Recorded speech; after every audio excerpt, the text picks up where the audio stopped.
All right, what is up, guys? I appreciate you guys just being patient with me while I was dealing with some technical difficulties. Happy Saturday, guys. I appreciate you guys falling into the live stream.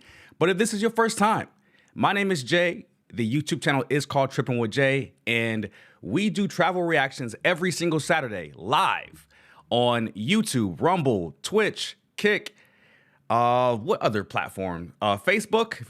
If anybody watches Facebook, and I think did we add X? I'm not sure. I gotta check with my team. But I appreciate you guys are here, and we got some really, really exciting videos to react to today.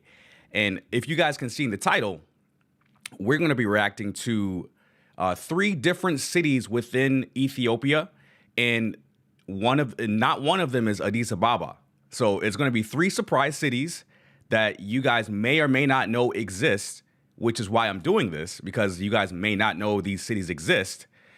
And after we do the 3 cities in Ethiopia, we're going to react to I Show Speed going to Ghana. So that's going to be super exciting. I haven't seen any of the I Show Speed videos in Africa besides the one we did in Ethiopia. But the Ghana visit by I Show Speed, we're going to do that off of YouTube, at least live, right? We remember what happened when we did the I Show Speed reaction in Ethiopia. YouTube cut us off. So we're going to do that exclusively on Rumble, or we're going to do it on the other platforms. And the links to the other platforms are down in the description box below. So you guys can go. Rumble is obviously just the one to go to outside of YouTube, but I'm also live on Party, Twitch, and everything else, literally other than YouTube. So we are going to start off with the first city in Ethiopia. Wait 1 second. If you're not subscribed to the channel, go ahead and subscribe, because we do this every single Saturday, man. Every single Saturday, we explore not just Ethiopia, but we also explore all around Africa. But Ethiopia has a very strong hold on me right now because it's so amazing of a country. But shout out to everybody in the chat, man. I appreciate you guys following through. Okay, I'm just looking at the chats on the other screen. So just when I look over here, I'm looking at the chats, and I can see every single chat. So if you guys are active in the chat, I can see that. Okay, so the first city we are going to be looking at in Ethiopia, we've looked at it on the channel a little bit before, but I gotta go more into depth about it. So before we start the video, I wanted to kind of educate my audience, because a lot of you guys may be Ethiopian that may be watching this video, but a lot of people are not, and they have no type of prior knowledge of this city in Ethiopia. It is called Lalibela. So I looked up some information about Lalibela, not too much information, but just enough to give you guys a good general overview of the cultural importance of Lalibela and the other 2 cities as well. So let me read this real quick, and then we'll get right to the video. So Lalibela, this sacred site is Ethiopia's New Jerusalem, built in the 12th through the 13th century by King Lalibela to create a pilgrimage center when travel to the Holy Land was difficult. Its 11 incredible rock hewn churches, you can correct me on that as well, carved entirely from solid volcanic rock, are monumental symbols of Ethiopian Orthodox Christianity, devotion, and engineering genius. Still a major pilgrimage destination today. They embody deep spiritual continuity, resilience, and faith in Ethiopian culture.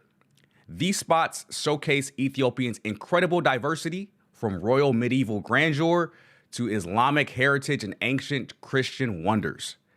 Which one excites you for a future trip, guys? Let me know in the chat. Okay, Lalibela. The first content creator is, this is an old video from him. This video is 12 years old, dang. It's from Mark Wings, one of my favorite food reviewers. He went to Lalibela, and it's a short one. It's only like 3 minutes, so we'll rush through it, and then we'll get to the other one, which is more of like a vlog style and actually shows us around the city of Lalibela. But let's go ahead and take a look, man.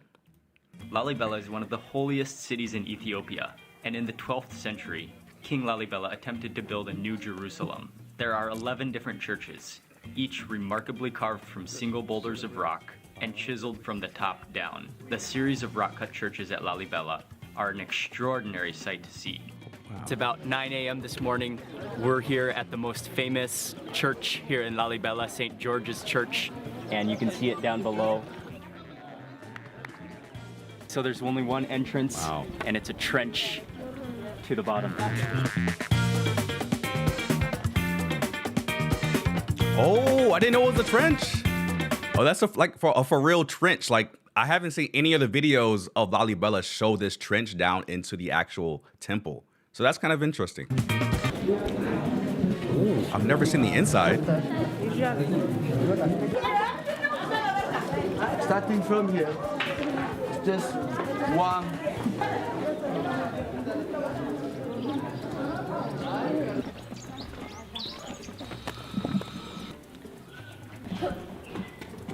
So now they are just collecting some holy ash to put on their forehead, and this is to take home and to give for family. Inside of here is Golgotha, and the tomb of Lalibela is back here, but it's only allowed for men to go inside, so sorry. Ooh.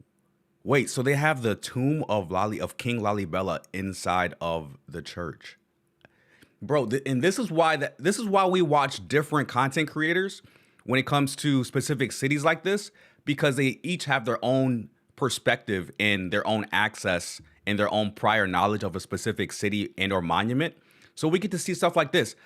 I've watched dozens of videos about Lalibela, never seen the inside and seen the actual tomb of King Lalibela. So this is a first for me. Ladies, but there's some really cool engravings into the stone, which means the savior of the world. Savior of the world. And this is the largest church in Lalibela. Wow, this thing is pretty heavy. It's pretty heavy, but this is the drum of the church. So much history, man. Now at the entrance of Emmanuel Church, meaning God is with us. Okay, this is the private chapel for the royal family. All right, I think that's gonna be it for that video. I mean, it was only like 3 minutes, and it was like short and sweet. And he showed a lot of stuff that I had no idea what it looked like. I didn't know that they had the tomb of King Lalibela inside of the church like that. I love short and sweet videos like that, and you would have never guessed it would have came from a food reviewer on YouTube with 11 million subscribers. Let me get to a couple chats here. You got some potential to be a news teller. I like to practice public speaking on YouTube and do a live stream, which is kind of cool. And I didn't used to be this good. Like, I didn't used to be like this in the beginning. Like, in the beginning, I was like super shy, and I wouldn't have the presence, as they would call it, speaking to people. And it comes with practice. I know a lot of people struggle with it, but it just comes with practice. In YouTube, doing it live is potentially one of the best ways to do it, because you have to be entertaining, you also have to be informational, and you also have to speak well and kind of captivate an audience as well. So it comes with time. Let's see. Please don't die before visiting. I'm not planning on it, my friends. I'm not planning on it. Yo, dude and followed. Hey, shout out to you, my guy, Dev Marvel on Party. Listen, the reason why I multi-stream the different platforms all at the same time is because when we do things like the iShow speed reviews in different countries, YouTube doesn't like doing it live. And even when I repost it, I have to fight copyrights in order to get it out there to the people. So I'm going to take the live stream. I'm going to end it after we do the 3 videos about Ethiopia and do the iShow speed in Ghana separately on the other platforms live. And then I'm going to repost it on YouTube, fight the copyrights, and then you guys will see it on YouTube. But as of right now, yeah, I'm super interested in Lalibela. So we'll go to the next video and we'll do a couple chats as well. Hey, Jay, do you remember last week, maybe the night in Addis? What do you mean? What does that mean? What does that mean? Give me some more context. I don't know about that. What is that? POV, me checking on your YouTube every single day for a new vid and stream. Listen, I put out as much content as I can, and there will be some weeks where you guys get extra videos that I kind of produce offline. I don't just repost like the live streams all the time. I may do some things offline, edit it, and then post it for you guys. So you may get some surprises during the week. So I do release the videos every Monday, Wednesday, and Friday, and then a live stream on Saturday. But every single day, you guys will get at least 2 YouTube shorts along with videos every Monday, Wednesday, Friday.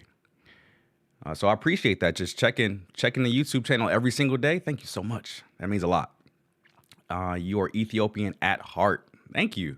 I mean, I like to say that when I took my 23andMe or my ancestry test, and I found out that I was obviously African, right?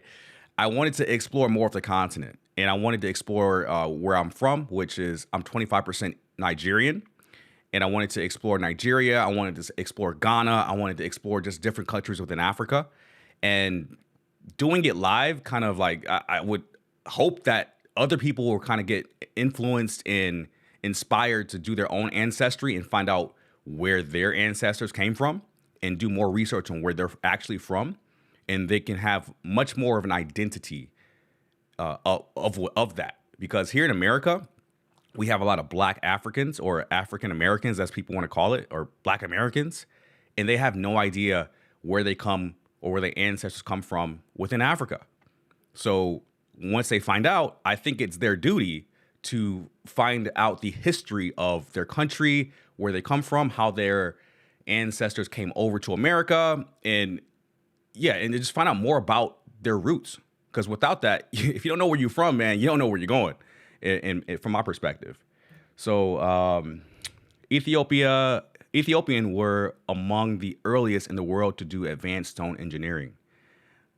Is that true? Patience is key? Is that true? It wasn't like the Egyptians? I don't know. Maybe Ethiopians be on top of it, man. I don't know. They may have beat the Egyptians. Okay. Appreciate the chats, guys. Let's move on to the next video here. It is from a content creator named Cavs World Travels. I'm going to subscribe to support the original content creator, and I hope that you guys would too. And the title of the video is The Ancient Rock Churches of Lalibela in Ethiopia. And this is only 4 months old, so this is actually pretty recent. So shout out to them. Go subscribe. Go support the original content creators. And let's go ahead and start. Man, I hope it's good quality, guys. Is it in English? I don't know. On the left is the first group of churches in the north, and it's 7 churches.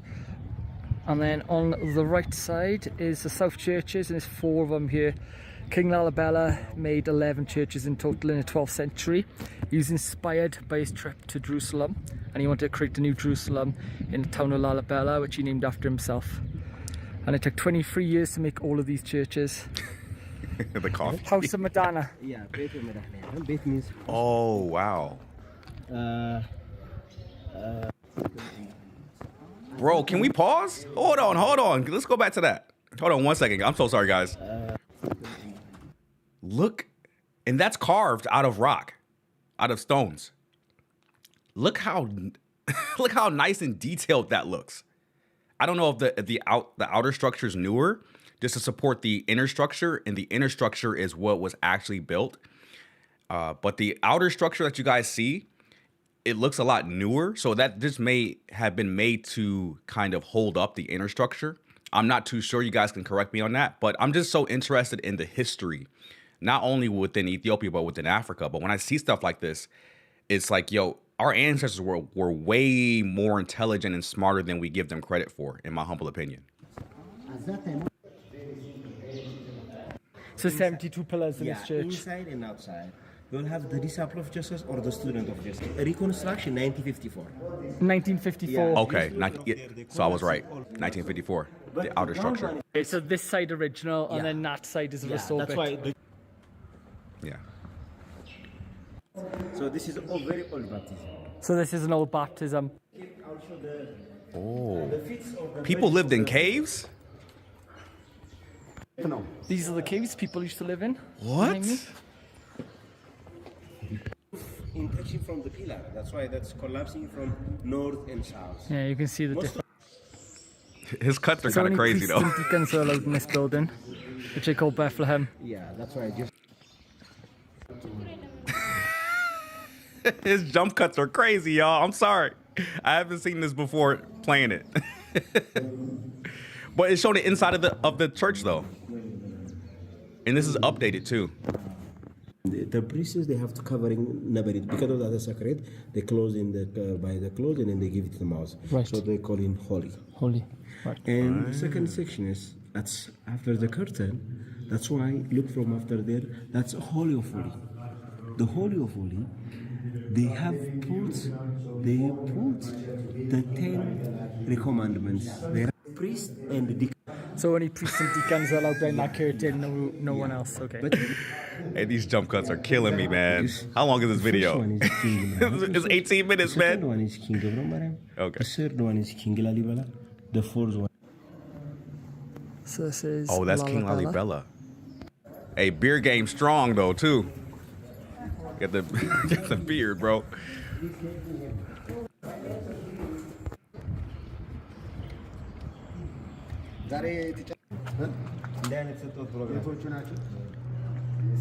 Hey, this may not be like the highest quality video, but this is the best I could find about Lalibela. Like, to be completely honest with y'all, in English, this is some of the best videos I could find in English about Lalibela. And this is why more people should be aware of it so they can go out there and cover it. And when I go to Ethiopia and I travel there, I promise to make a high quality vlog from Lalibela, man. Yeah, I know he needs to know how to edit, but listen, we all got to start from somewhere. And this may not be the best like that we've ever seen, but this is the best that I could find from Lalibela on YouTube, bro. Like, if you can find better, let me know in the chat. Let me know a better one in English.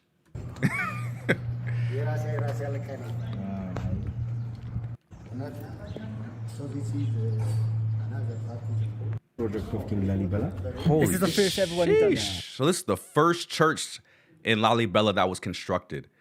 Look at this, dude. And it was built by hand. It was built by hand. They had no heavy machinery to actually construct this. This is wild. This is wild. And I keep saying that we don't give our ancestors enough credit for being intelligent beyond their years. And there's some stuff that was done in the past that was like done way back in the past that we can't even replicate to this day. Like the pyramids in Egypt, we don't even know how they built it. We can't even do it to this day. But they have structures like this that were built in the 11th and 12th century that just blow our minds, bro. That just blow our minds. Maybe. Hey, drippy boy. Maybe we are just getting dumber and dumber. Hey, listen, the reason I laugh at that is because there's a movie that was created by the creator of Beavis and Butthead called, what is it? What was it called? Idiocracy. And if you guys don't know what Idiocracy is, it's you guys should really watch the movie. It's hilarious. So it's a comedy, but it's starting to kind of become reality. It's kind of one of those movies. So it kind of it starts when they freeze two people and they get unfrozen in the future. And in the future, people are really dumb. So I'll leave it there. I won't spoil it, but go watch Idiocracy, and it shows how people are nowadays, how we're kind of like a little bit dumber because of like social media, the internet, all of this TikTok brain and stuff like that. How people in the past were way more intelligent and smarter, and we have clear evidence of it here in real life. We don't know how they did this. This is insane, and this is the first church. They didn't know what they were doing the first time. And this is their first try at it. Like, this is crazy. This is the first project of King Lalibela. Okay. The big one is the second project. Okay, so the big one we just seen was the second project. The second project, Okay. yeah. This is the first project church, is a monolithic. And it's a monolithic church. Yeah, monolithic church, and have one steps, have one gallery. The second galleries have 7 rooms. The 7 heavens. rooms? Yes. Yeah, that's a type of semi-monolithic. Semi-monolithic. We can 60 minutes. This is the fertility pool right behind me. Yeah, I think. And this is the back. Yeah, his cuts are killing me, man. So 60 Minutes has a video about Lalibela. I'll check that out for sure. I'll check it out in a few seconds. I just want to go through this a couple more minutes if y'all can bear it for a couple more minutes with the jump cuts and stuff. I just want to see more of the temple that maybe some of the YouTubers or even 60 Minutes may not be able to show us. Baptism pool. not that crosses. But this is the reverse of those. The cross, he carrying the cross in the back, and the cross is like an X. That's why. That's like So these arches represent the 10 commandments, 10 in total, as you can see. Oh.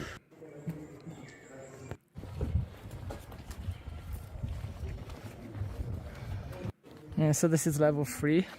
Ooh, okay. I will look at the 60 Minutes one. 1 second. We do it live, man. And you guys do influence the live stream for sure. 60 Minutes, Lalibela. Yes. Hopefully we don't get copywritten on this too. And this is only 13 minutes. Not bad. Okay, let's watch it. Y'all down? Let's get it. This Christmas season brings fresh hope with vaccines. 1,600 miles. Do y'all know how difficult it is to travel 1,600 miles in the 12th century? Bruh. Whoo! Only man. Listen, if you do that trek and you make it back, that's 2,400 miles in total in the 12th century, dog. That's too sometimes because they'll let you kind of like talk about anything you want, but as soon as you start doing reaction videos, it kind of gets a little shaky. But we're gonna, once we finish the 3 cities, and before we do the iShow speed on Rumble or the other platforms, we'll go back to that 60 Minutes video on the other platforms after we turn off the YouTube stream. So I highly suggest you guys, for right now, open up another tab in your web browser if you're watching on a computer, and just have the other platform stream open and just have it on mute for right now. YouTube is tripping right now. And just have it open in the background so when we do cut the YouTube stream, you guys can still watch the iShow speed stuff, because I can't wait to see the iShow speed in Ghana video. I heard it was epic. But we got a super chat in the building. Sarah says, sorry. My bad, Sarah. Thank you for your donation, Sarah. I really do appreciate it. It goes a long way. It really does go a long way. Who's going to be next on the super chats, man? Let me know, man, because we're educating the people today. We're educating the people. So the next city, before we get cut off from YouTube, is Harar in Ethiopia. Harar is known as the 4th holiest city in Islam after Mecca, Medina, and Jerusalem. Harar Jugal is a fortified walled town with labyrinthine alleys. I got it. I got that word in English. I got it. 82 mosques, some from the 10th century, and 102 shrines. Its unique Harari houses feature intricate interiors reflecting African, Islamic, and later Indian influences from traders. Harar represents centuries of Islamic scholarship, trade across Africa and the Indian Ocean, religious tolerance, and vibrant traditions like the famous hyena feeding ritual. Hey, Harar is something special, man. Harar is something special. And we got another super chat by Luna's Travels. A big 20. Okay. I appreciate that, Luna's Travel. I really, really do appreciate that. And shout out to you. You guys are the sponsor. You're the sponsor of today's live stream. Who else is going to be able to super chat in? And we're going to continue educating the people about Ethiopia and how great it is, man. There's so much history and so much information about Ethiopia. I feel a duty to kind of like talk about it because I love history and I love how great and how much history Ethiopia has. It has a lot of freaking history, y'all. It's crazy. All right, so let's move on to the next, to the vlog portion of Harar, Ethiopia. It's from a content creator named Walid Moed. Shout out to you, my guy. Please go subscribe and support the original content creator because we would not be able to do this if it wasn't for them. So let's go ahead and react. The title is called I Visited Africa's Most Important Muslim City, Harar, Ethiopia. Now I'm curious. Let's watch more. Today we are visiting a city in East Africa that locals often call the fourth holiest city in Islam, and some even call it the Mecca of Africa. In eastern Ethiopia lies a walled historic town with 5 gates symbolizing the 5 pillars of Islam and more than 82 mosques, some over 1,000 years old. But this city isn't just about the past. It's alive, from bustling markets and colorful alleyways to quiet moments of prayer and reflection. Wow. Harar is full of stories waiting to be told. So I came to see what makes it special, what sets it apart from the rest of Ethiopia, to meet the people, experience the culture, and learn how Islam is part of everyday life here. This is Harar, Ethiopia. Salam alaikum and welcome to Harar, Ethiopia. This is a city that is often referred to as the 4th holiest city of Islam. So we are here today to learn more about the city, why people call this the 4th holiest city of Islam, see the local way of life, learn about the food, the culture, and I'm starting off the day by meeting a local friend who's gonna take me all around Harar. Let's go explore and show you what it's like here in Harar, Ethiopia. Look who it is, salam alaikum. Alaikum assalam wa rahmatullahi wa barakatuh. This is my bro Mahbub. So he is actually a local Harari himself, and he's gonna be taking me all around. I'm so excited to be here. So we actually have a lot planned to show you today, but the first thing we're gonna do in Harar is go inside of the walled gates, a very historical area. We're gonna explore the 5 gates, and one of the main ones is the. Hold on, they got the actual names of the 5 gates. Hold on. Very historical area. We're gonna explore the 5 gates. So they have, was it Bedrol Berry, Suptat Berry? I can't even see the other one. Asum Berry, Asadin Berry. Hey, there's got to be some real historical significance here, man. And if you guys didn't know, like, Ethiopia has a nice Muslim population as well. So it's not just Orthodox Christians. So it's nice to explore everything and give you guys a full spectrum of the population in Ethiopia. It's not just Orthodox Christians, it's Muslims as well. And they live in harmony. Like, surprisingly enough, they live in harmony. So yeah, I think a lot of other countries that have Muslim and Christians or other religions, they can all kind of coexist peacefully. They don't have to, be at war with each other. We're all equal. We're all human. And this is proof that you can coexist even though you have different beliefs. And one of the main ones is the one you'll be seeing over there, which is called Bab al-Nasr. And it's also called Asma ad-Din Bari in the local language. And it's the main gate. We're going to go in and we're going to explore more about the history. But all the gates signify the main 5 pillars of Islam. So everything about Harar was built for an Islamic reason. So everything about Harar has a history, and it's filled with tradition and culture. So we're going to explore that with our brother Wade. We came across the street and climbed this little stairs area to show you where the first location is that we're going to go to.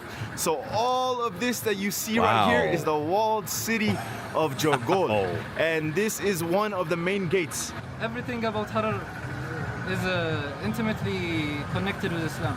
So the walls are built with a circumference of 6,666, which the scholars say is the number of ayahs of the Quran. We're going to explore more about inside the houses and traditional houses, and you're going to see each thing aligned with the principles of Islam, because Harar, before it was Harar, was actually Harla, and which were the people who first took in the first Muhajirin, Ruqayya and Uthman and the others. That's why there are areas called Ruqayya Gate, Tkhon Gate. There are lots of different small cities, and then they all combined and they came here and made the current day Harar. And right inside of there are about to be over 100 mosques. So let's go show you how 100 it's mosques? Like. Harar, Ethiopia. There we go. So this is the first gate that we're entering inside here. Bab el-Nasr. So we're inside the walled city of Jogol. As you can see, it has very narrow roads, almost 365 alleyways, and there are shrines. They say by the amount of number of days, there are lots of shrines, and one mosque right over here. One mosque right at the entrance. Yeah. You can see the number right here, Number They 11. have the number of the masjids. How many masjids are in here?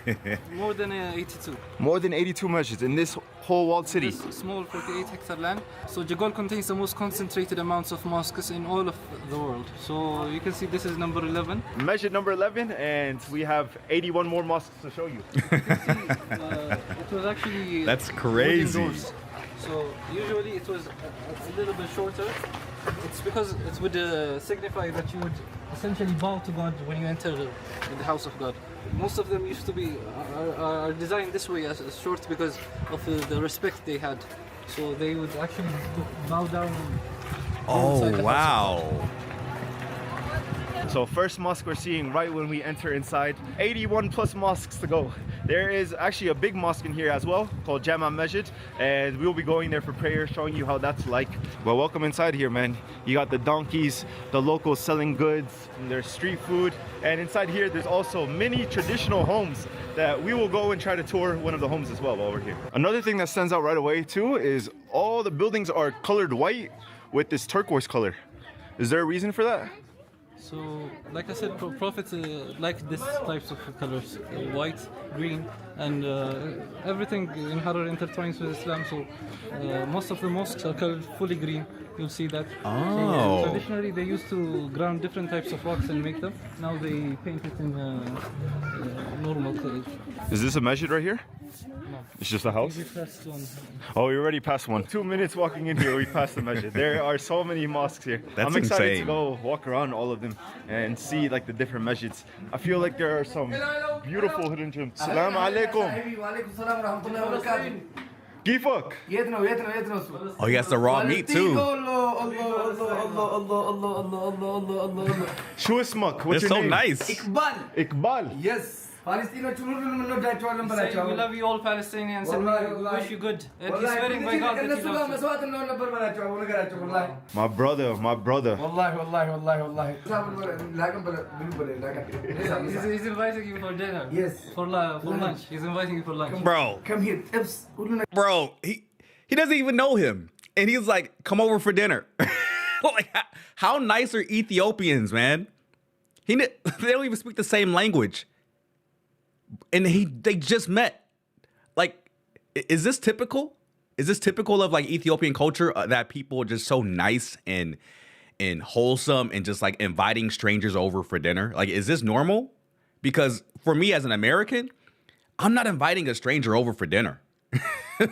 But it may be different culturally over there. So let me know if that's like a thing over there. Let me know. He says it's on me. Yes. That's incredible. 2 minutes walking into the walled city. We already got invited to lunch from my bro, man. The people here are so nice. We're gonna go walk around for a little and actually come back. He said it'll be ready in like 20 minutes. So let's try lunch at the shop. Another mosque here. Another mosque. This is the third mosque already, just in 3 minutes here. This is masjid number 4. Number 4. Abdul Karim Masjid. Every 1 to 2 minutes walking around here, you will find another masjid. You can tell if it's a masjid easily from the architecture. Right here, you see this that's so easy to note. Wow. It's a masjid.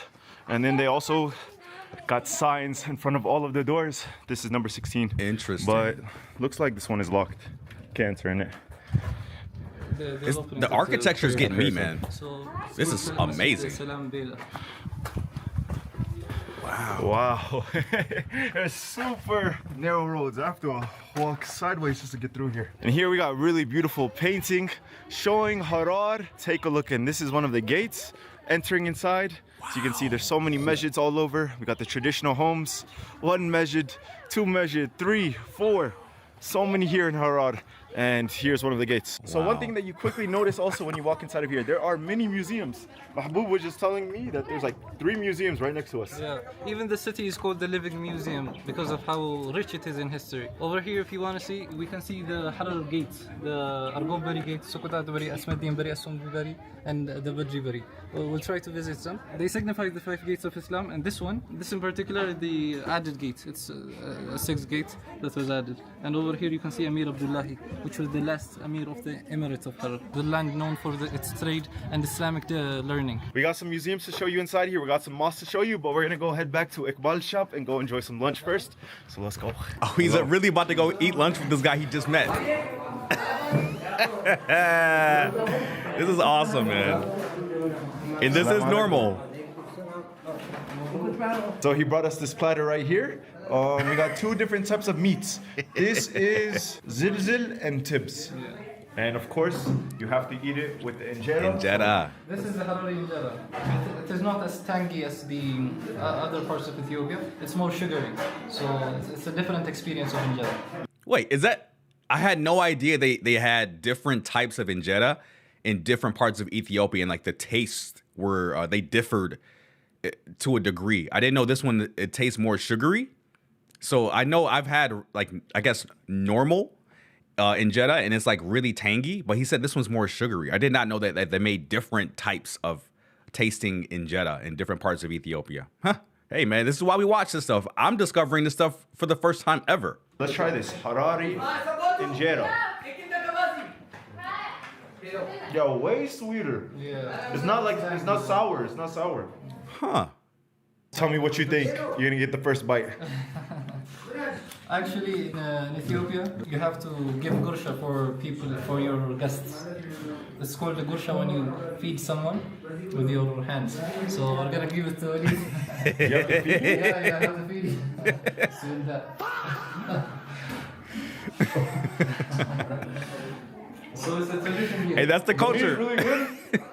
But I think that's the first time someone has fed me. That's not my mom or dad.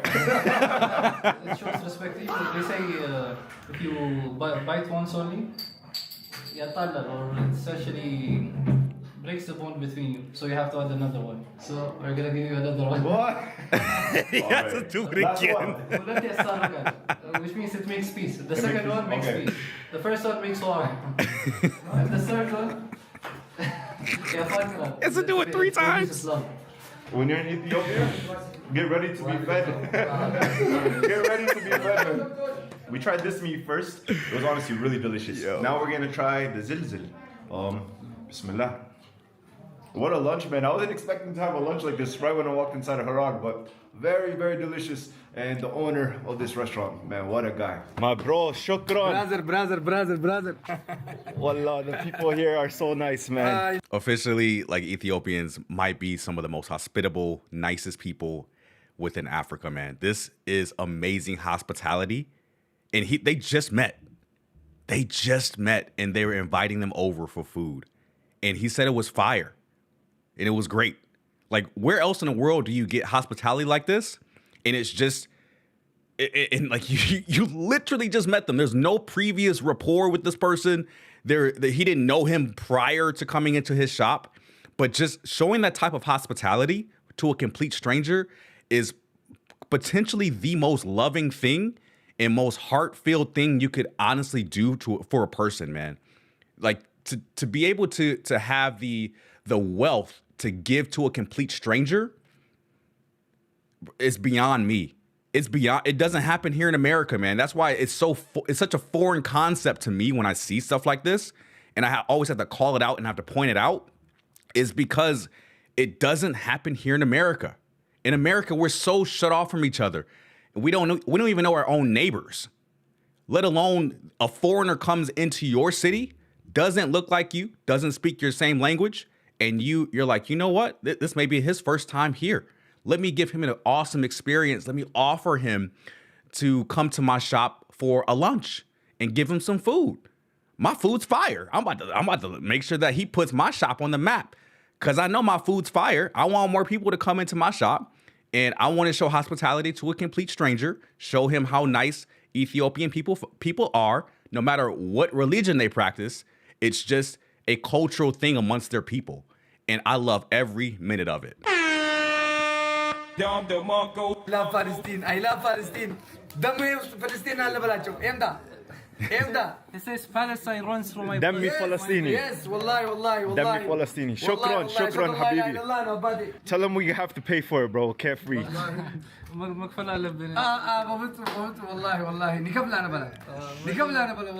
Impossible, he says. Impossible. Inshallah. Wallah. Salam, bro. Inshallah. Salam. Nice to meet you. Wouldn't even let him pay. Would not even let him pay. Salam alaikum. Harari people are too nice, man. What a guy. We tried to pay for the meal. He wasn't taking it at all. He's like, No, you're my brother. I love you so much. And that was really cool meeting him. Hello. That's just a little teaser of how Harari people are like, huh? Exactly. Really kind people. Very kind people. There's actually a map of the walled city right here. So we entered through this gate. So this is the map of Jagod. So as you can see, 1, 2, 3, 4, and 5. The names are over there. It's a big area.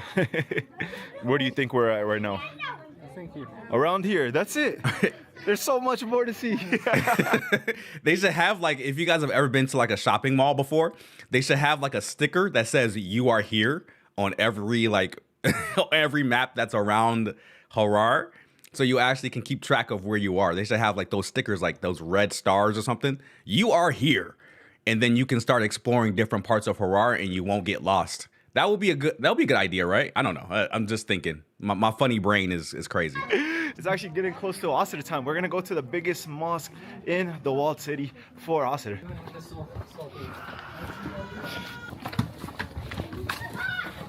One thing I really love about walking around here is you're straight up in the hills. You have such amazing views all over Harar while you're walking here. It's so beautiful, man. So this is all part of the walled city as well? Exactly, yeah. This whole area here? Everything you see is part of the walled city. On our right, we have the Harari National Museum. And on our left, we have the Tourism Bureau. And inside, there's a library and a basketball court as well. So this here is the Jama Masjid, the biggest mosque inside of the walled city. Respect. And we are going to go ahead in there, go show you how it's like for Asr. So what we see in front of us is a Jamia mosque, and it's one of the biggest mosques inside the walled city of Harar. So you can see 2 minarets. One of the minarets, they say they built it, but one of them suddenly it appeared out of nowhere. So this is one of the legends that goes throughout the city. Another amazing thing about it was a place where the Imams, Imam Ahmed and other great scholars and big leaders of Harar, they would come here and straighten out their army, and they would go to war together after praying in congregation. So this is a very historical place. Let's go enter inside Jama Mosque. So as you can see, this one is also numbered. This one 26. Is number 26. Let's go pray. Assalamu alaikum. Whoa. As you can see over here, this was the clock they used for knowing the prayer times. There was a wooden stick, and then based on the shadow, they would judge the time of the day to make the prayers. As you can see, he's wearing the Harari traditional coffee, and it's intricately designed. It's one of the most... It's a beautiful hat. Designs, yeah. So you were saying even the days, the years, they counted it from this? Yeah. Wow. So cool. My bro, assalamu alaikum. That's insane. So here's the outside prayer area of the masjid. The wudu section is right over there. And then there is mini space inside to go pray there.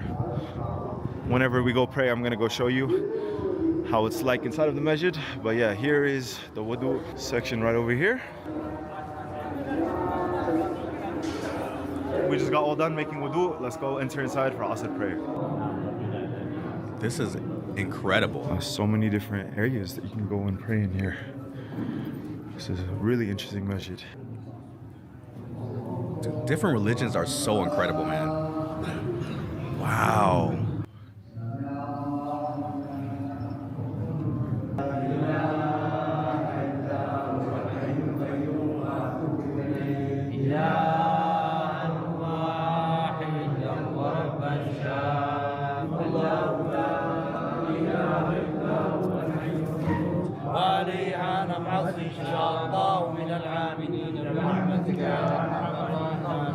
Whoa. This is incredible, man. Just seeing people practice their own religion. Assalamu alaikum. This is a member that's been standing for 260 years. 260 years? It's even written over here. 260 years member. MashaAllah. How old is this masjid? It's about 800 years old, right? 800 years old? Jeez. They say 1,000 years. It's ranged from 1,000 years to 900 years. So it's a very old mosque. You see these pillars, they're very big. That's to support the upper layer where females... It says it's before Medina. Before Medina? I mean, the first hijrah was actually to Ethiopia. The first hijrah was to Habasha. Then after 9 years after the first hijrah was the hijrah to Medina. And that's why they say that this land is very sacred, because the first Muhajirin were actually welcomed by the Harla people, which they accepted Islam without any war. They essentially hugged Islam without anything. We have just finished up with Asr Salah here, and as you can see, it is very powerful. So people here come to the masjid like an hour before Salah. They stay here 30 minutes to an hour after Salah. And people now are sitting around reading Quran. It is very beautiful to be able to be here in Harar and pray with the whole community. The biggest mosque here in the walled city. It can hold up to probably a few thousand people. So later we'll stop by one of the smaller mosques. So I'll show you how it's like to go pray over there. But this is how it's like, the biggest masjid in Harar. Now let's go explore more of the city. Got a lot more to see. Whoa. Yo, my mind was just blown. Walking around Harar is such an interesting experience, man. There's so many streets that take you all around, and then you'll randomly be walking and you go through these small alleys, these steps. Oh, there's so much here. It's a unique place. And these steps are taking us actually to the very first masjid in all of Harar. What is the name of this masjid? Dina Gobara is the name of the masjid, which means Deen has settled. Usually it was filled with wild animals and they say bad spirits and demons. After the mashayikh were reciting Quran for days and nights upon nights, it became a more human hospitable area, and that's when they built the masjid, the first one here. Assalamu alaikum. Masjid number 43. Dude, that's so many mosques. You can see this was the place they used to do azan. Right over here.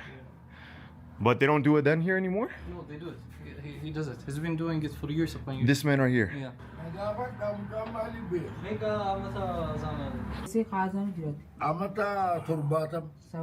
So he's been doing azan for this masjid for 70 years. Bro, 70 years? Bro. That deserves a freaking medal of honor, bro. To really lead your own mosque for 70 years is wild. So he has to be at least 70 years old, right? From birth. Years. Oh my There's a gosh. hadith where the Prophet says for 7 years, someone who does azan, his head he would essentially be taller in the day of resurrection. Imagine this guy. You can feel the historical presence just being here.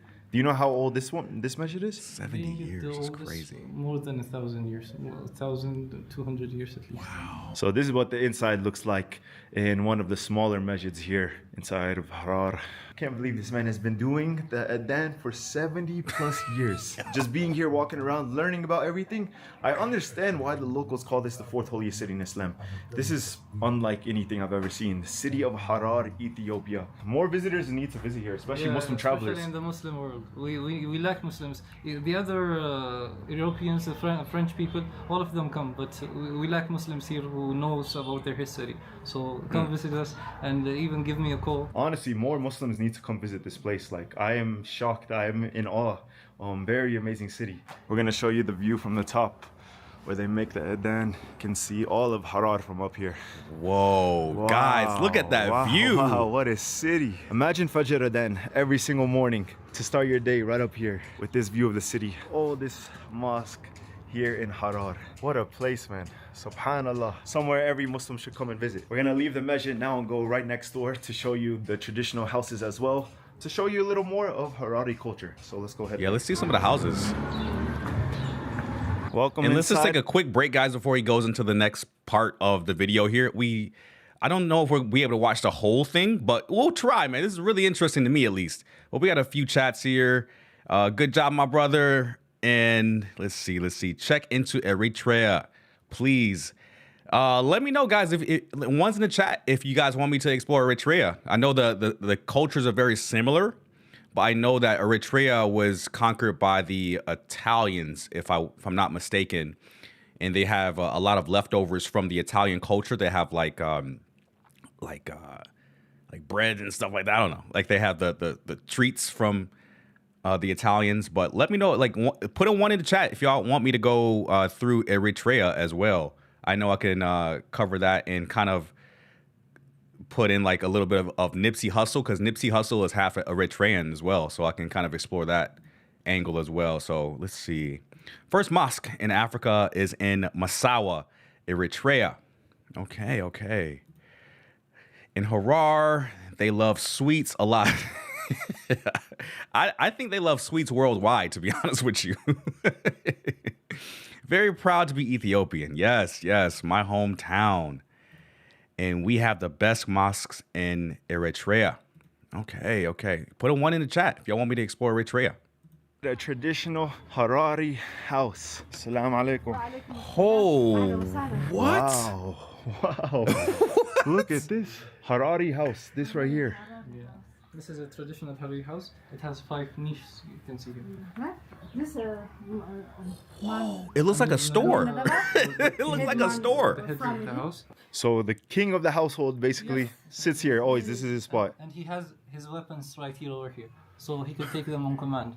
Whenever any intruder comes, he would essentially grab the spear And right away, just right here at the front door. Exactly. So over here you can see that this spear is in this orientation, with the spear pointing downwards. This means war, but if it's in the opposite direction, it means the Harari is in a state of peace. Stand by. To differentiate Amir Nadaba is, it gives him a 360 view of whatever, of all the house. So he can go look inside here, he can see whatever people are coming. He's the only one who has the whole view. Here the young people and stuff here. Over here, this is Hafiz, insane. Quran, and also big scholars, they would sit here. That place is reserved for them. This is the honeymoon room. So every household, right when you walk in on the left, the first room on the left is like this. Either on the left or on the right, depending on where the Amir Nadaba is. So this Amir Nadaba defines the orientation of the house. Oh. Women and children as well sit here. Are called the Aflalufa. Money and coins. You know, one of the fascinating things about Harari, they had their own currency. And the Ethiopian kingdom, only 2 had it. The Aksumite kingdom and Hararis. So they would store their money in this one, and then documents in this one. International Medicines. Seed, next year farmer, and they put the best seed. The best seeds of the crops they harvest. So over there you can see that there is a stair. So because they had farmlands and stuff, they would take their provisions and they would put it there. Their farm materials, their coffee leaves. What is all of this stuff on the walls? Yeah. So this is a packet, and it is where the Harari store their books, the religious books and stuff. And what's fascinating is the way they designed it, the way it goes inwards. It's to remind us of the laht of when Muslims are buried. After they go deep, they bury a small another layer inside, so that the soil is not put over the person. So to signify that, to remind yourself of that it's coming to you. It's designed this way. This is so. They use it to eat food with it. So and all these other like pots and pans are mainly for food. No, they serve different purposes.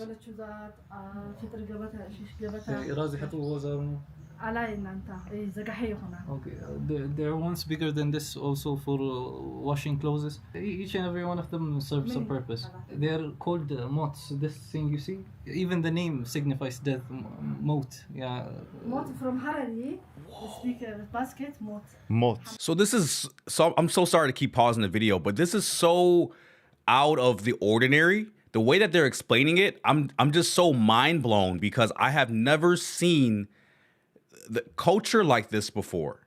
I have never seen a house designed in this way, and the way that she's explaining it, it's so old school. I'm not saying old school in like a bad way, but I'm just saying it's so culturally, I don't know, they preserve their culture so well.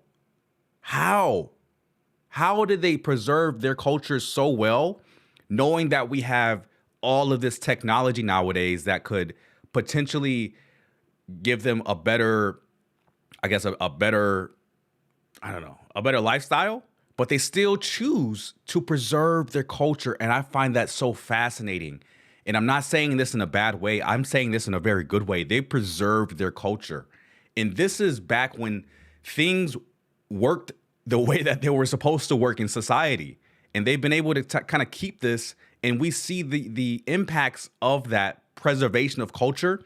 We still get people that are very hospitable, like we saw the shop owner just offer them free food. We see how nice people are, and this is how society is supposed to work. And I'm thinking that it's because of the preservation of their culture and their religion. This could happen anywhere in the world, but we've moved so far ahead technologically that we've regressed when it comes to human interaction and having human connections. Because these people, they may not have the latest and greatest technology. Not everyone has like a new iPhone, but they're rich in culture and they're rich in human connection. And in my humble opinion, I think that's more important than having the newest of the new when it comes to technology, having a new car, having all of this materialistic stuff. I think that human connection and the preservation of your culture and your religion is way more important. And we see the fruits of cultural preservation right here. People are nice. People just welcome you into their shop for free food. Yeah, you can come in and see my house. Yeah, why not? And I'm about to give you a full tour. I'm about to show you why we have all of these pots and pans on the wall. I'm about to show you why we have all these vases. We keep money here, documents in this one, and seeds in this one. They literally will be so nice and hospitable, and it's so far gone over here in the West that it just blew my mind. This is why I need to go to Ethiopia. This is why I need to go, like ASAP. And the fascinating thing is the way this Harari houses have been built underground. Before they are built, they put bones. And when you ask the reason, it's because of ants, red ants usually. They like to be around bones and stones. So what that helps is preventing the termites, because termites and ants are in war always. So if there is an area where there is ants, termites cannot come. That's why they last so long as well. Even though they're made of wood, it isn't. So under all of these houses are bones. Yeah. Also over here, there's a list of the emirs of Harar from 969 to 1886. So these were all the emirs that ruled. There was even a female Amir, the leader, which is surprising in a Muslim state. Yeah. So one of the most fascinating women in history were from Harari. So you listen to very fascinating stories. There were lots of Quran writing females. And also Amir Awabadir's wife, Inai Abida, they say her students reached 300, and imagine in that time, for 1,000 years, 300 people congregating to you and learning from you is such magnificent feats. Quran, it's written by hand, yeah? Quran written by hand? Bruh. Chapters of chapter one chapter ceremony halgara kullu sum يقرأ bala. When there is ceremony, they give this out. The Quran is and everyone finished so fast. Long book, bro.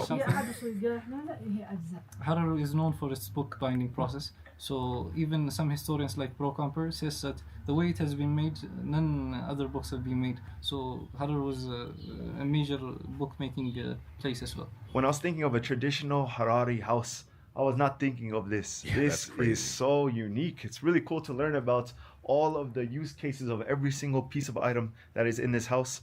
I also asked where like the kitchen is and where is the restroom, and that is usually outside of the house. So inside of the house is where people gather, spend their time with their family, and you saw all of the different rooms, all of the significance that is here in Harar. Incredible, If man. you're planning a visit to Harar, don't miss out on these traditional homes. It is so cool to see a home like this. Honestly have never really seen something like this, and how every single person has their own spot in the house. Your family's house is also like this. Yeah. Every Harari house is like Most this. Harari houses, you can check if someone is Harari or not based on their houses. When the dust comes and sets here, Is that you real? see this wooden... That's funny. Odd number, sometimes house 5, sometimes house 7, sometimes 9. This is 11 odd number. Odd number, Allah يملحن. When the guest comes to this house, he would see this wooden projections out of the front door. So what they signify, usually their number is in autar, in witr number or odd number. So because it signifies that life is incomplete. So God would complete everything. So that's why they're in odd numbers. And their purpose is carpets and rugs. You would put them over there. If you put them over there, it means that there is a girl ready for marriage, or she has reached bulugh and she's ready for marrying now. So the guest would understand. He can ask for marriage. So everything could be done with sign language without even speaking. So even when the guest comes from the front door, if he doesn't find anyone inside the house, he puts a rock over there. And when he goes, the man of the house knows that someone came and tried looking for him, but couldn't find him, so he left. So a lot of stuff where they would talk in sign language, essentially. That's so cool. So freaking cool, man. Like this the OG voicemail. It's empty, so it has to be filled up. So without talking to the husband for masroof or anything, he would see this, he would put money in. So money wouldn't be something that creates tension between the husband and the wife. She's saying that these are shoes. Really? What? It's like wooden flip-flops. Hey yo, after we watch this video, I promise you, like, there's gonna be like a luxury brand like Balenciaga or Gucci. They're gonna steal this design and make it look like they created it. Like, they always do that. Have y'all noticed that? Like, they always take like designs from like other cultures way back in the day, and they do get criticized for it too. How much you want to bet that they're going to take this design for flip-flops and make it luxurious and charge $500 for it? They always do that, bro. So after they make wudu, and also after they are going to sleep, after the last wudu where they go to sleep, they don't want soil on their feet. So that's why they used to wear this until his foot dries.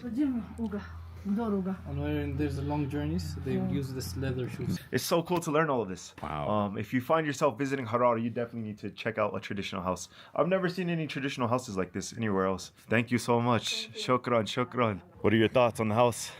Incredible. Rich with history. Rich with history. After touring the house, I think I need to get some Harari family members.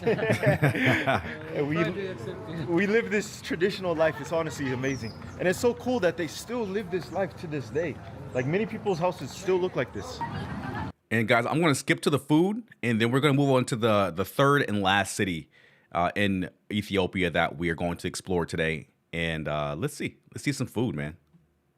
I was actually searching for it the last few hours, but Mahbub was telling me you don't really find it in the daytime when we were exploring, right? Yeah. In the early mornings and at the Maghrib time, or after the sunsets, they start making it. So it has a vibe to it. This is one of the famous spots in town? As long as I've known him, he's been doing this. So we're gonna show you how fatira is made.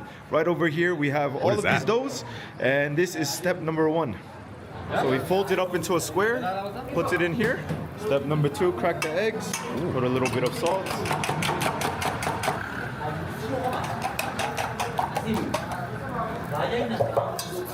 And then you pour the egg all over the dough. It already looks so delicious with no toppings already. Now next step, you get the onions, the tomatoes. You can actually get it in multiple ways. So he just put some onions, some tomatoes, and then he's gonna pour that with the eggs on top of this one. So now he's chopping up the fatira, puts it in here with the eggs, tomatoes, onions, and these are the 2 different styles. We got this one and then the chopped up one. We're gonna try both of them. Oh.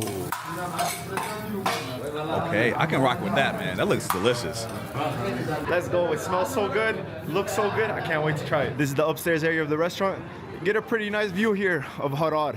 See everyone just walking around, but let's try this fatira. And they also got a coffee spot, and we got our 2 fatiras. This is the chopped up one that you eat with the bread, and then this is the one that is not chopped up. So we're gonna try both of them. It looks like a really amazing snack. No, it looks fire, bro. I'm gonna ask Mahbub, which one do you prefer? I prefer this one. The one that's not chopped up. Yeah. Do you eat it a lot? After exams, no. After exams. Yeah, people eat it all the time. They eat it as breakfast and also as dinner. So he was saying that this one is usually eaten for breakfast and the chopped up one is usually eaten for dinner. So we're gonna try both now. So let's go. First taste test of fatira. Bismillah. Looks fire. It's basically like an egg omelet with the dough on the outside. Oh, and the spices start to kick in a few seconds in. So the Harar spices are essential in this dish. That's pretty good. We're gonna try the chopped up one. You gotta eat it with bread. Okay. I'll let y'all know which one I like more. I'll try it. Bismillah. That is good. We are gonna have to get fatira tomorrow for breakfast. Do you find this in Addis Ababa? I think there are some emerging ones, But it's new. It's new in Addis. It's mainly from Harar. Like that's where you try it. I really like the chopped up one, and I love the vibe here. The atmosphere in Harar, Ethiopia. We'll probably also get a coffee here.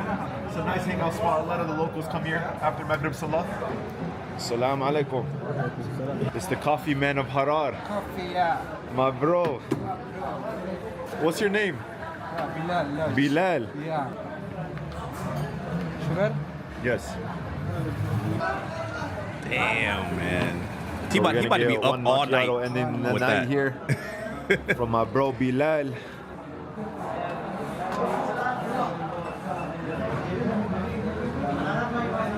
Look at that coffee drip. Woo, Bilal, the best coffee maker in Harar, Ethiopia. Bro, that looks delicious, man.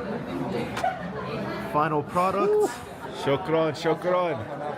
When in Ethiopia, this is how you end the night here. Fatira, Harari coffee. Bismillah. Sound like that's how you start the morning. It's a little strong. We are gonna be up tonight. I swear coffee in Ethiopia is the best coffee in the world. I swear. It is, bro. It is. It's been a really amazing day. And honestly, shout out to Mahbub, man. I literally got introduced to him from social media. We got connected. If you come to Harar, this is your guy. Like, this is the guy you have to explore with. 100%, man. He made the trip so much better. So we're gonna finish up drinking the coffee now and then go head out of here. What a day it's been being able. All right, guys, I'm going to end that video there. That was a W video. To me, that was the best vlog that we've seen on this channel for a good long time, since like the Watermaya videos. But shout out to the original content creator, Walid Moed. Go subscribe to his channel, man. I just did as well. And we're going to move on to the third city. And I see some comments in the chat, man. Check Aksum North, Ethiopia. There is the Ark of the Covenant. Man, you guys are really guessing like the next week of video ideas really well, man. Somebody last week was like, you should travel around Ethiopia next week, Jay. And I'm like, how did you know that? Because I do plan each live stream just kind of explore Ethiopia's culture and cities a little differently than other people. So you guys really do guess really well. Like that's what I'm actually exploring next week, on next week's live stream. So be sure to be tuned in for that. And yeah, let's see. Sorry, I'm just going through the chats here, guys. Harar was part of Somalia. Check Damo. I think we did that last week towards the end of the stream. Harar looks like Greece. Beautiful. It does. It does. I can't wait to visit. I really can't wait to visit. All right, guys, we are going to the last and final city. Can you guys guess it? Gondar, right? I think you guys corrected me the other week. Often called the Camelot of Africa, Gondar was Ethiopia's royal capital from 17th to the 19th century. Its stunning Fasil Gebi fortress city features grand castles, palaces, and churches blending Ethiopian, Arab, Hindu, and even Baroque influences from Jesuit missionaries. It symbolizes a golden era of imperial power, artistic achievement, and cultural fusion, with vivid church paintings and a legacy as a center of Orthodox learning. Yes, we are going to be looking at Gondar.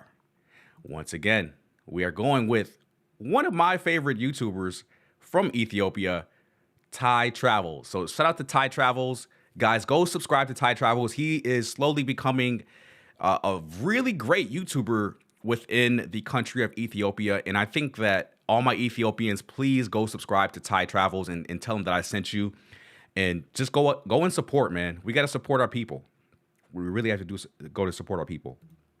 Teddy Afro concert. You know what? If you guys want to stay until after the iShow Speed review in Ghana on platforms outside of YouTube, you know what? I may watch some Teddy Afro because we can react to it without getting copywritten if we're off of YouTube. I'll do that for y'all. If you guys come and support on the other platforms after we end the YouTube stream, I'll do a Teddy Afro. Why not?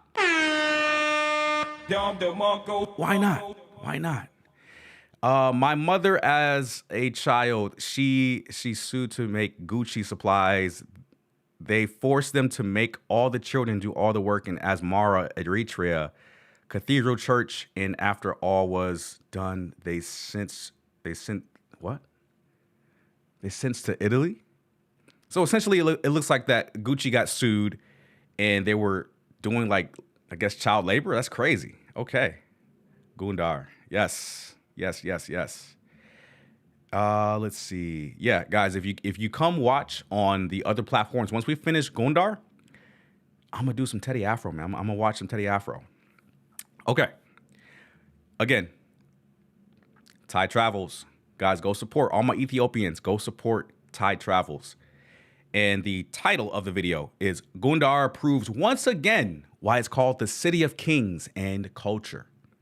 Let's go ahead and watch. We're not going to watch the full 46 minutes, maybe like halfway through, maybe skip a little bit here and there to some great, interesting parts. And then we'll go to iShow Speed in Ghana. Let's go. በዚህ የቤተ መንግስት የተከበረ ቤተ መንግስት ነው። ነገስታቶች የኖሩበት ኢትዮጵያን ያስተዳደሩ ኢትዮጵያን ባህር በሯን ዳሯን ሳት አድርገው መሃሏን አስከብረው ደምና አጥንታቸውን የከፈሉ ኢትዮጵያውያን የኖሩበት የኢትዮጵያ ማዕከል የነበረ ቦታ ላይ ነው ያለነው። And there are people at the back, behind us, in front of you. The one sitting on the throne is a king named Fasilides. He represents the king called Fasilides, and the one on the right side, his wife. And by the way, Ethiopians are known for their hospitality. We never send anyone away without feeding. So if people come in a friendly way, in friendly manner, we like to accept and receive them with the warm hands. But if they try to come to conquer our country, like a bee in a hive, we will swarm out and try to sting them. They will never come again. We will give them a very good lesson. Ethiopia is the only country in Africa has never been colonized. All African nations got their flag from Ethiopia because Ethiopia is the symbol of pride and honor and independence. That's why. So it's common to put a lion image on the cap as well. So a live lion was always placed in front of the king's throne. That's why we put the lion is here on the ground. So በጥይት መጥቶ ወጋው በካራ አወ ተቋቆስ ወይ ደፋር ሆነ ዜር መቀነቻው ሲዞር ግንባሩ ነው ከጓኔ ከክላሽ ከመርፍ የሚወዳደር ዜር እንደ ነፋስ የሚወረወረ Our special guest Anthony from Italy and our lovely beautiful ladies here making a coffee. Ethiopian coffee? Yeah, Ethiopia. How do you get, Tony, our coffee presentation ceremony? Presentation ceremony, presentation in the university? No. I mean like the coffee presentation ceremony. We'll skip ahead a little bit. Yeah. Coffee presentation is very particular. So same time, I just feel to share you and give you a glimpse look at into this magnificent palace which was built in the medieval age. So I have to follow up the tour guide and then we can catch some information from the tour guide as he's professional about the history.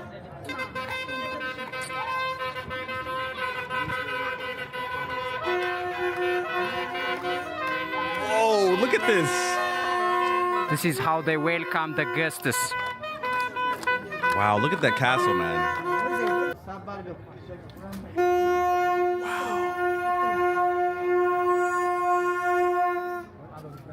Sound like someone stuck in traffic that's blowing their horn.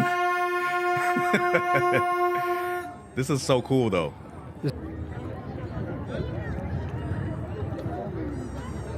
Look at how magnificent those castles look. Oh my gosh.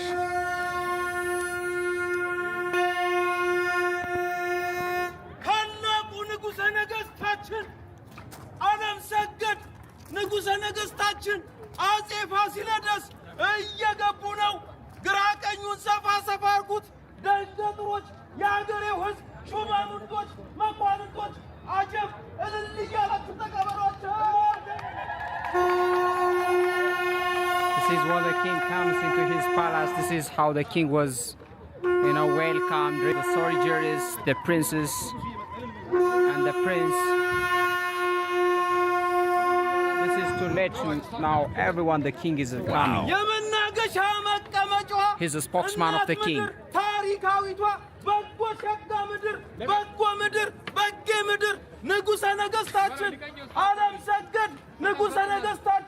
አፄ ፋሲለደስ እየገቡ ነው። ደንገጥሮች፣ የጎንደር አካባቢ ነዋሪዎች፣ እንግዶች፣ ሹማምንቶች፣ መኳንንቶች እልል እያላችሁ ባጀብ ተቀበሏቸው። This is showing happiness when the king coming. Wow. It's beautiful.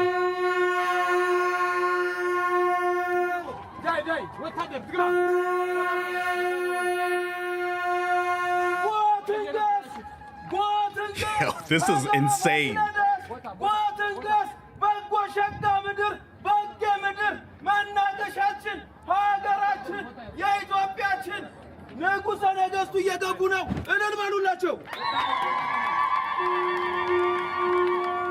Wow.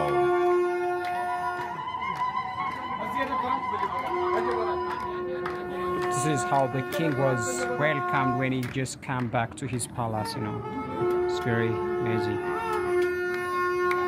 This is incredible, man. I'm sorry, y'all. We're watching this whole thing. This is crazy.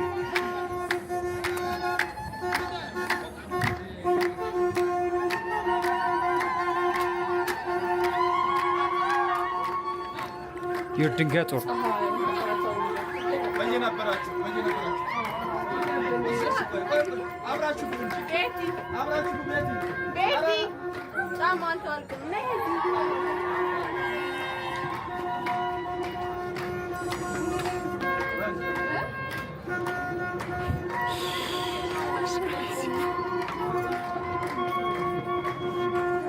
Your prince,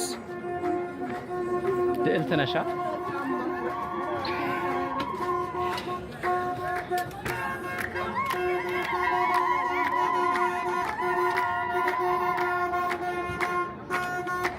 Who else is showing this on YouTube and then reacting to it? This is incredible, man.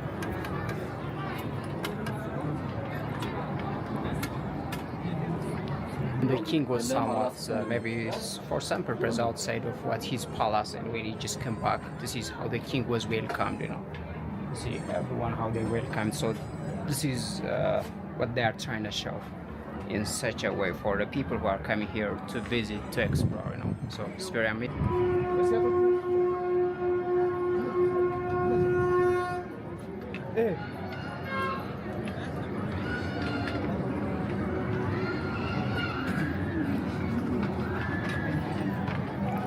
Look, he's the spokesman of the king, and he has to explain and let everyone, whenever there is some message for the situation, because these are the princes.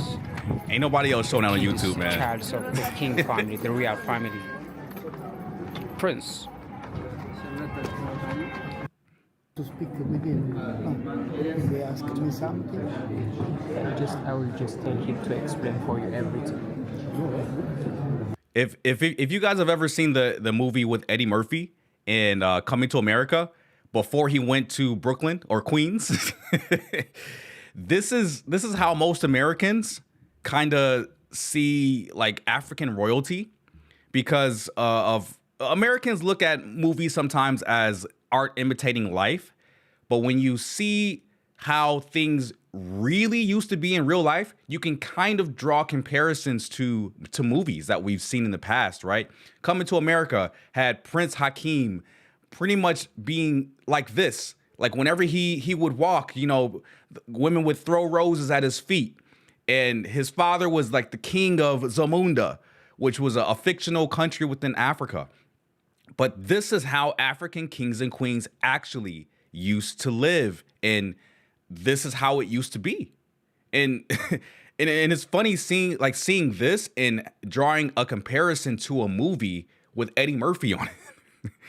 But this is real. This actually happened. I don't know. I think he has gone to the king. I wonder when he's going to start showing the... There we go.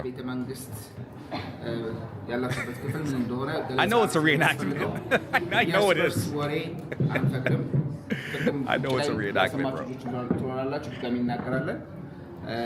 በዚህ የቤተ መንግስት የተከበረ ቤተ መንግስት ነው። ነገስታቶች የኖሩበት ኢትዮጵያን ያስተዳደሩ ኢትዮጵያን ባህር በሯን ዳሯን ሳት አድርገው መሃሏን አስከብረው ደምና አጥንታቸውን የከፈሉ ኢትዮጵያውያን የኖሩበት የኢትዮጵያ ማዕከል የነበረ ቦታ ላይ ነው ያለነው። ስለዚህ ለቦታው ለስፍራው በጣም ክብር ሊሰጥ ይገባል።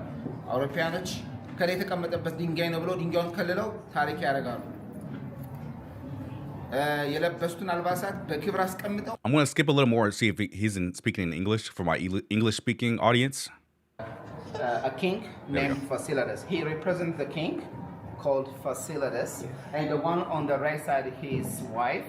And there are two young boys wearing Ethiopian warrior attire, holding a shield on their hand. These two young boys are princes, you know, the later kings, you know. And the people at the back are called in Amharic dangaturs, or servants of the queen. You know, the queen is always taken care, you know, 24/7 by her servants. So they are always dressed to kill. They are always wearing a very cultural and very special attire, which is decorated with a lot of precious substance, you know. So the clothes is called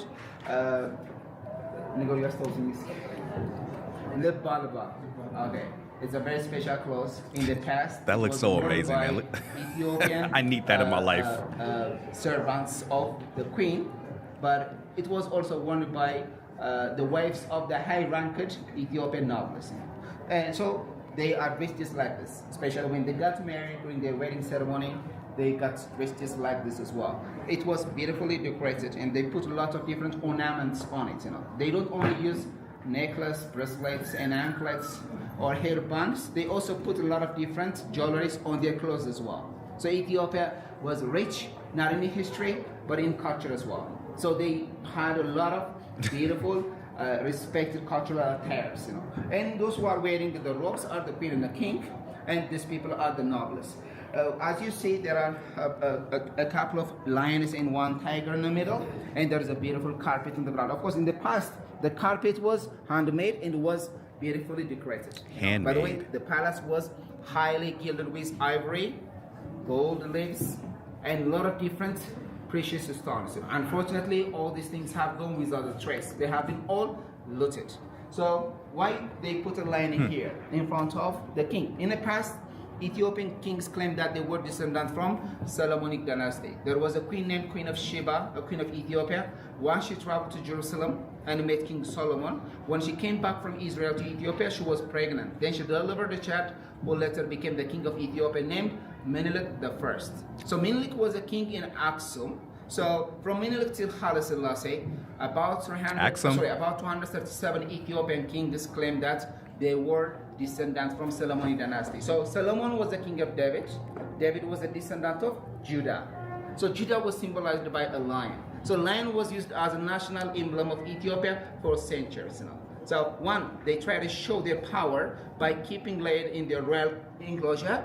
At the same time, whenever they are marching for war or any ceremonies, they are always accompanied by a pride of lions. So Ethiopian soldiers in the past, the patriots who shed their blood and crushed their bone, who were fighting against the invaders who tried to come to conquer Ethiopia, were also known as the Black Lions. You know. So our symbol is a black lion. That's why when you go to the palace compound of the kings, it's common to see the statue of the lions on the main entrance gate. At the same time, on the throne, they put image of a lion, and at the same time, on the plate they used to eat and the cup they used to drink. For example, this cup is made out of horn.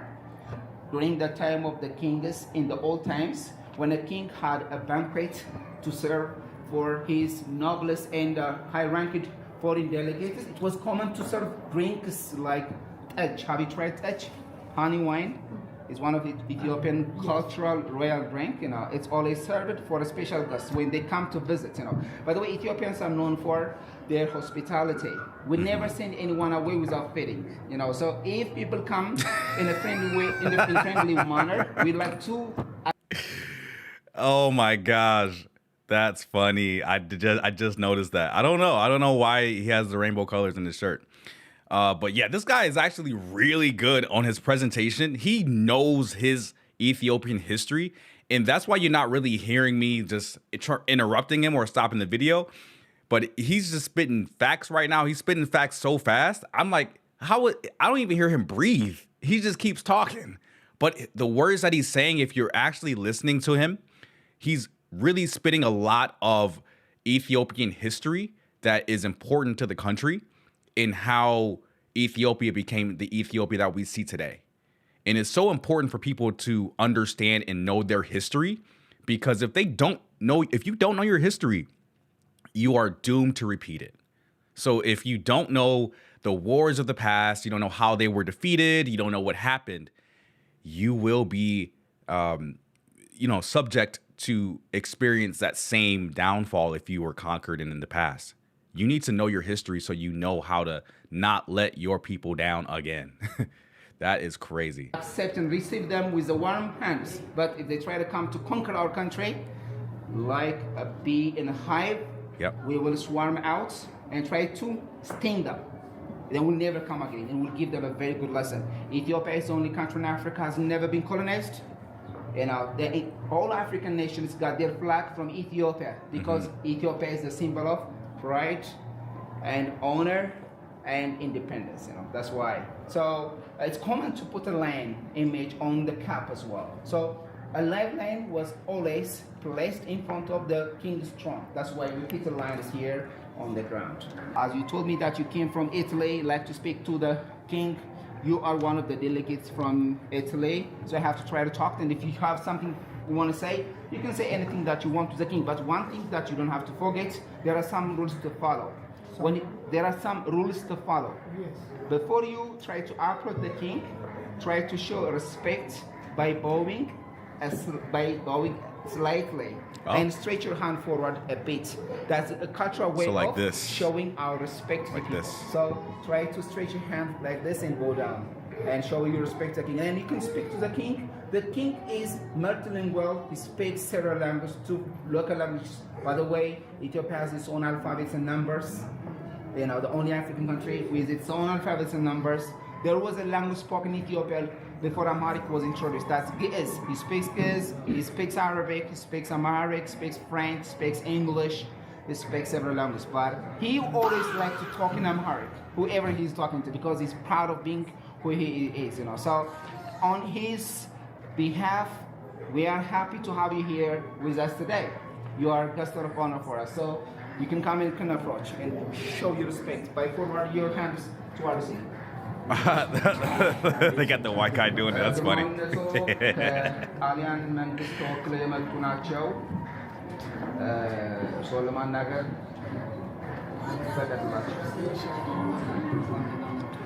Welcome to Ethiopia.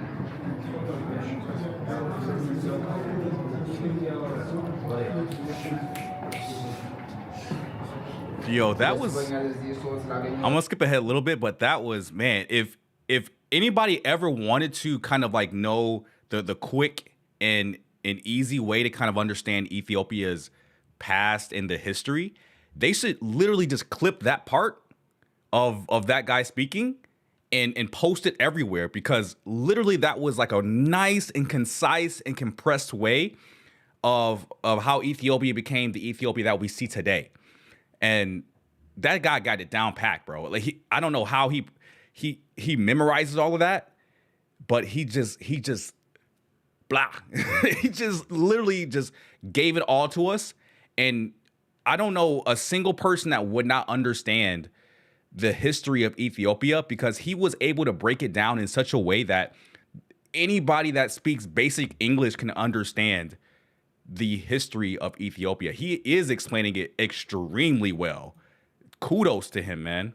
Kudos. I did not watch this video beforehand, so I had no idea that was going to happen. Oh, shoot. He has more to say. Let's see.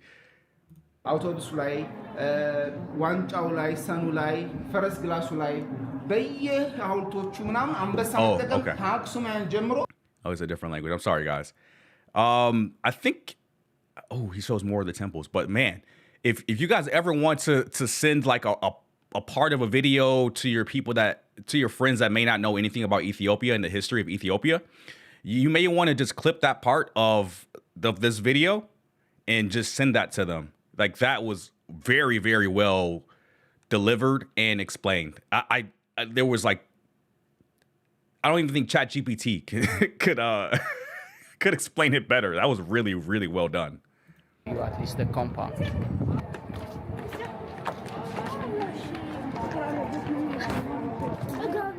Wow, look at the structures, man.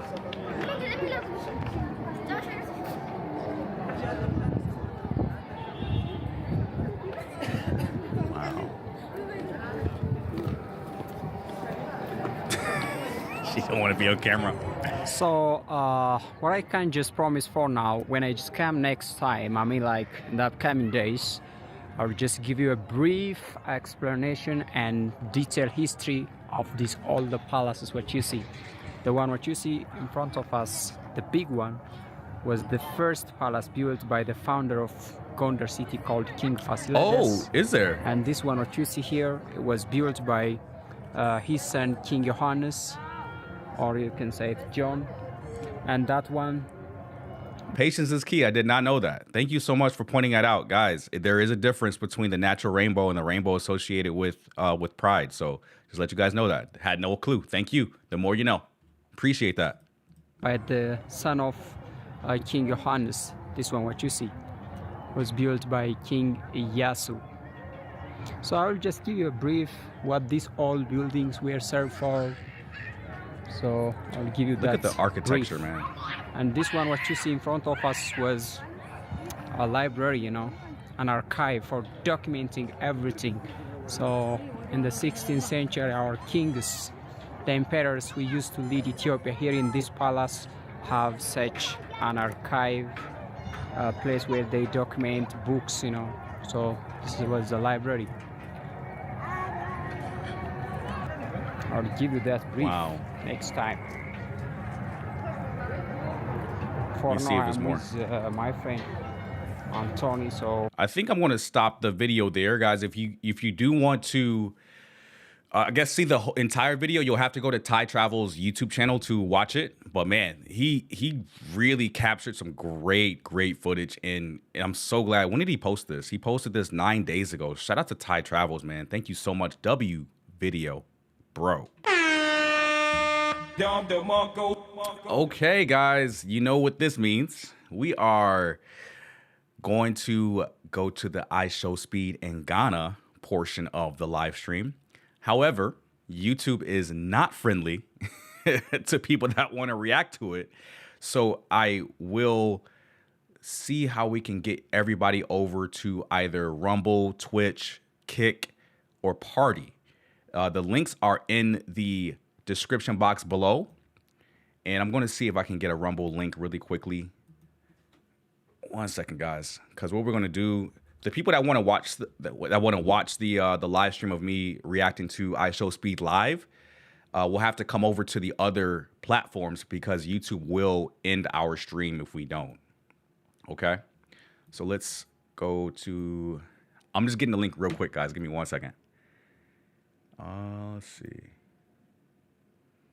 Hey, my internet is tweaking right now. Give me 1 second, guys.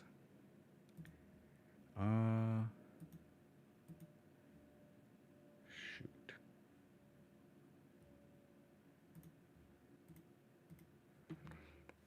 All right, cool. We got it right here. Shout out to the one person watching on Rumble. But we're about to change that right now. We're about to change that up, man. Let's, I'm about to spam it on YouTube. I'm about to spam the link. So you guys could jump over to Rumble. Because as soon as we start playing that ISO speed video, YouTube's going to cut us off. I promise you. You can either use the Rumble link there, or you could use the links in the comments or the description box below this live stream to join on Party, Twitch, or Rumble. So those are the main three outside of YouTube that I use. So if you guys do want to see the iShow speed in Ghana, go and visit Rumble on there. We are going to be ending the live stream on YouTube only in just about a minute or two, guys. So go over to Rumble right now. Go over to Rumble. Show your boy some love, man. Let me see. Make sure we got the Rumble chat as well. So I got it loaded right here. We ready. We ready to go do the iShow speed in Ghana, but we can't do it on YouTube, unfortunately. Can't do it live on YouTube. So we are going to make sure we got the chat for Rumble up so you guys can interact on Rumble really quick. Just making some stuff happen behind the scenes, guys. Give me 1 second. Okay, I think we're good.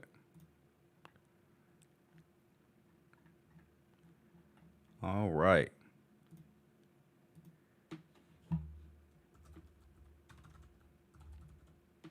Cool. Got the Rumble chat going, guys. All right, y'all. So everybody on YouTube, come over to Rumble. Use the link in the chat. Use the link in the chat so we can go ahead and react to iShow speed. And we should be good, man. Hopefully you guys can join me, man. I know we got just over 200 people on YouTube right now, or just under that right now. But yeah, y'all gotta come over to Rumble, man. So we can do the reaction, man. I heard this this Ghana something. This Ghana episode was legendary. So Teddy Afro, and we're doing Teddy Afro right after. How about I look for it right now while people come into the Rumble stream? But guys, go to Rumble. Let's see. Yeah, we're about to do some Teddy Afro too, man. Go do some Teddy Afro, man. I'm already subscribed, as you see. But yeah, we got Teddy Afro queued up as well. So we're going to listen to some Teddy Afro after the iShow Speed in Ghana video. So if y'all want to see that, come over to Rumble, man. We got 11 people in Rumble. Come on, people. We got almost 200 people on YouTube, man. All right. So let's give our YouTube folks a few minutes to get into Rumble, and then we will continue with iShow Speed in Ghana. Okay. Telling y'all YouTube people, man, y'all gotta come over, man. I'm gonna post it a little bit more. Use the link in the chat, man.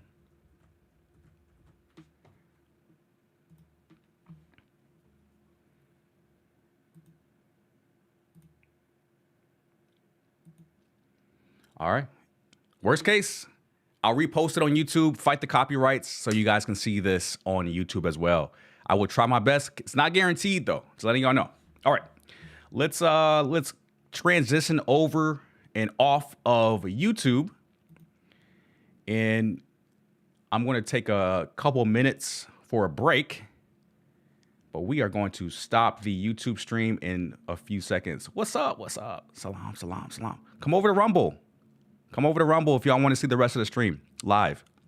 I promise you it's going to be lit. Let's see. Going to here. So YouTube, y'all got a few more minutes, man. Y'all got a minute or two. I'm telling y'all. I'm not kidding. Like, I have to get off of YouTube if I want to do this reaction. So YouTube is gone